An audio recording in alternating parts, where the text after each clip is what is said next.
How to change currency on your Priceline account just on your PC right now.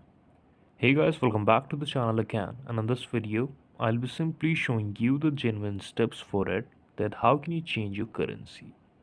For this, open the Priceline here on your account just on your PC and log into your account.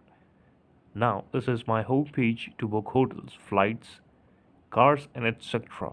I will go to the setting and click on my account section, and in my account section you have to scroll down, click on the payment informations, and here you can see or add a new debit card, and in this section on the end you will see the option to select your country. So yes, this is the only way. When you're trying to pay on it, then only you will be able to change your country, and there you have to select your country and you have to enter your whole address to book any ticket or to pay with your card. So yes, this is the option you can do it. Thank you so much for watching the video. Please subscribe to the channel for watching more updates, reviews and more videos like this.